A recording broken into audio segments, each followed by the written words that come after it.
Hello, you're welcome to Law Minstrel. I am Mwesi Modupe Nyim.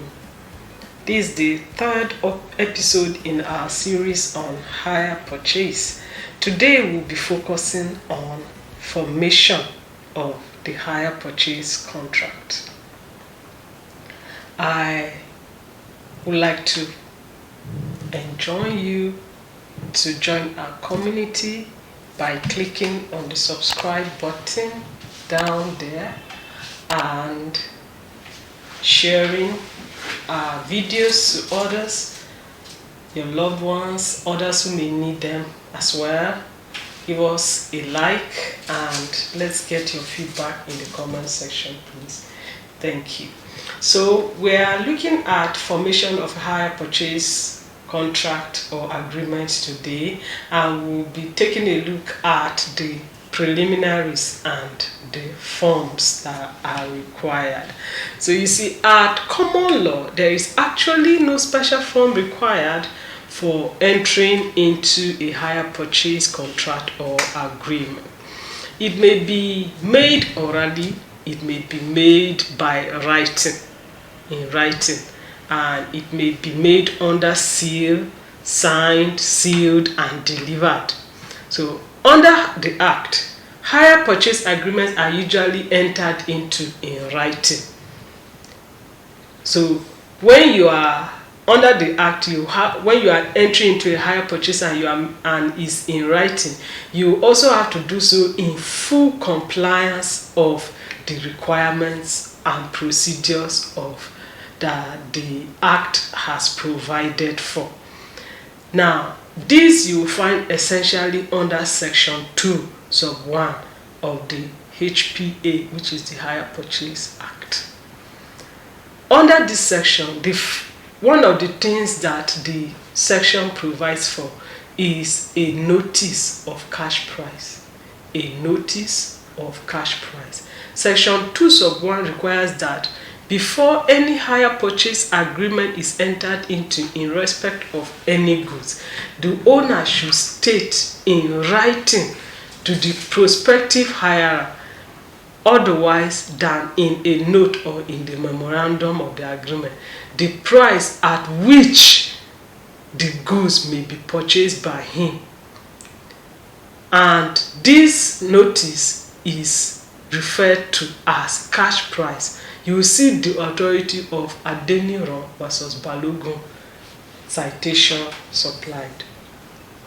Section 2 Sub 1 of the Act does not only provide for the giving of this notice of cash price of the goods to the hirer, but also stipulates the ways in which that notice of the cash price may be given.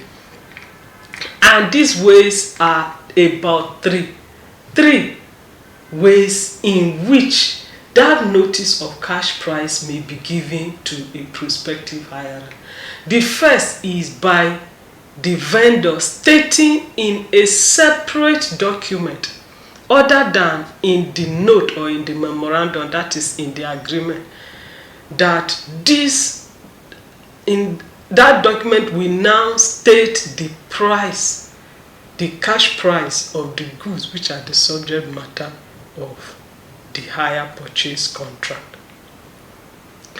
Another way that this notice may be given is by the prospective hirer inspecting the goods or like goods, and at that time of that inspection, the goods will be labeled clearly, the price embossed on those labels that the goods are carrying.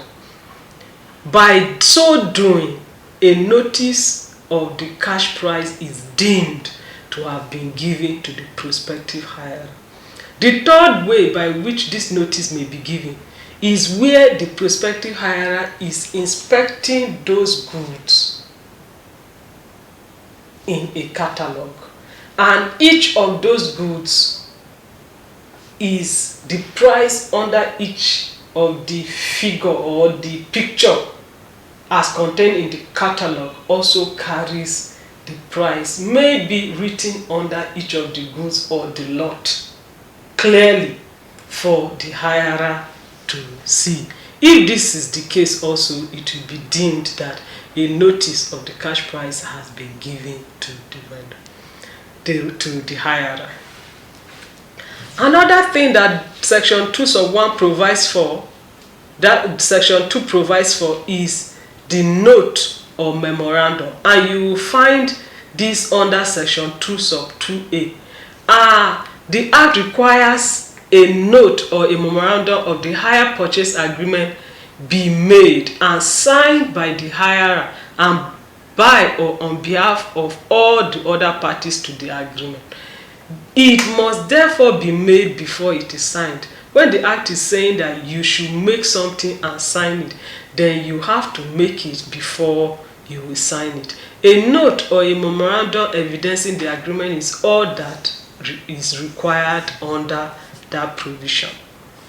Secondly, the note or memorandum must be signed by the hirer and by or on behalf of all other parties to the agreement.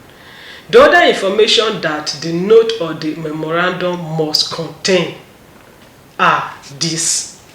The note or memorandum must contain a statement, a statement of the hire purchase price of the goods.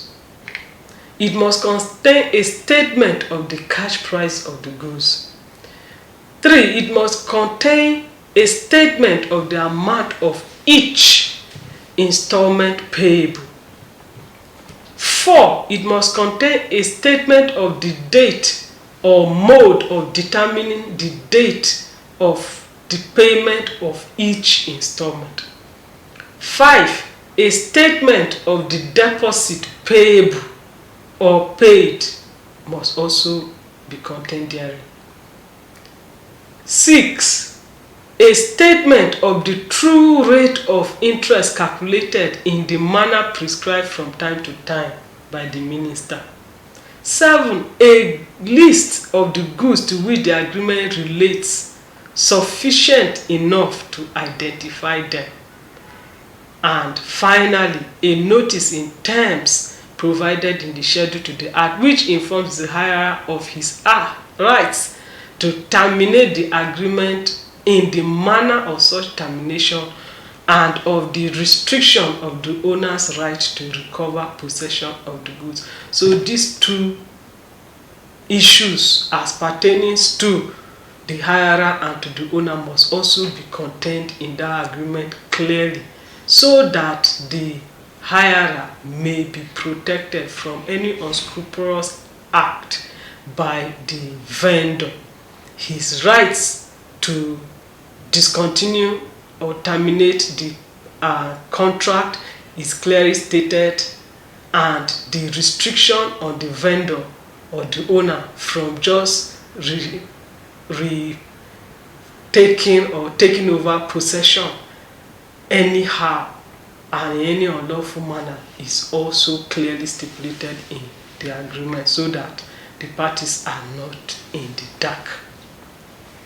Section 2(2)(d) requires that a copy of the note or memorandum be delivered or sent to the hirer within 14 days of the making of that agreement. So immediately the agreement is made, the law stipulates that within 14 days of the making thereof, a copy should be delivered to the hirer. This provision was designed to give the hirer immediate information as concerning his bargain and his position within that contract. We'll now look at the effect of non-compliance by the owner. Where the owner does not comply with all of this, what is the effect? What becomes of him before the law? You see this under section 2 sub 2 of the Hire Purchase Act.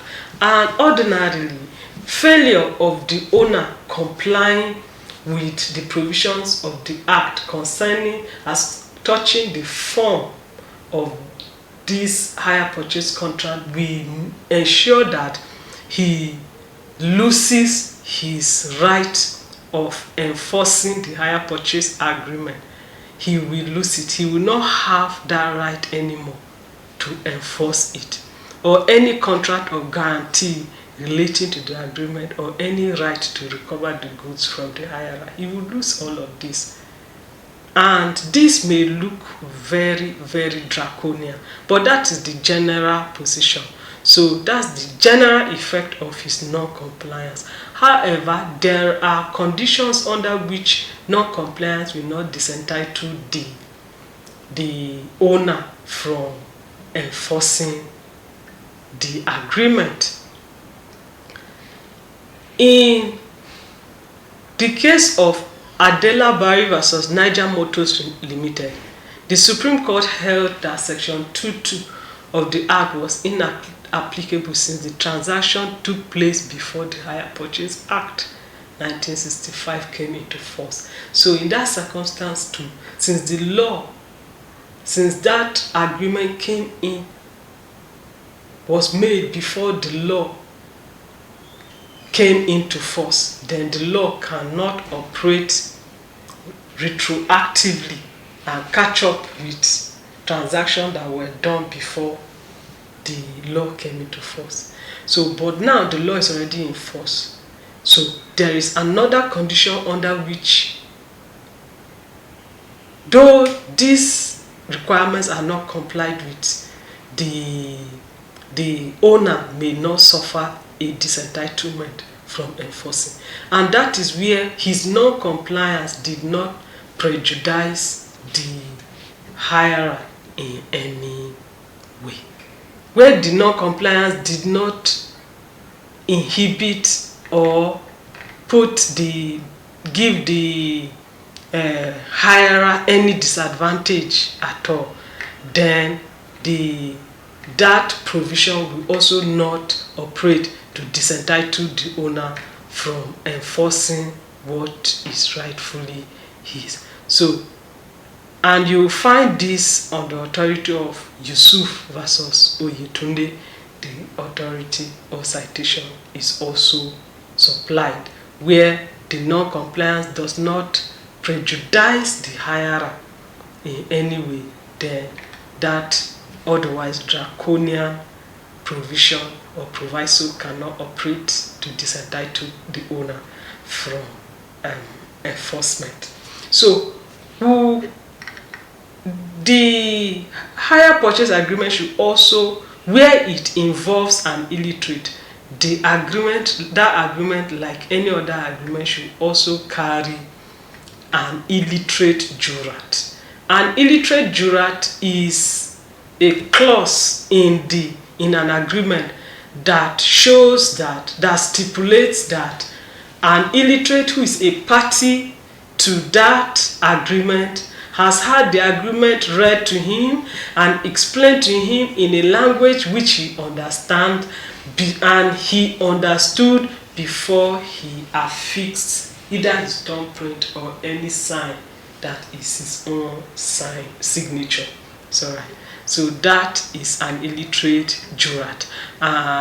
So an illiterate hirer should also have an illiterate jurat inserted in the note or in the memorandum in order to protect him from any disadvantage or any other unlawful advantage that the vendor may wish to take against him. And you find this on the authority of Badrome versus Brentwood Finance Nigeria Limited citation supply. So with this, we've come to the end of the forms that are required for a hire purchase agreement. It has been a wonderful time being with you in this episode. Until next time, I remain Mwesi Modupenyi, and I enjoin you to join our community by clicking on the like button, clicking on the subscribe button, clicking on the share button, and giving us a comment in the comment section. Till next time.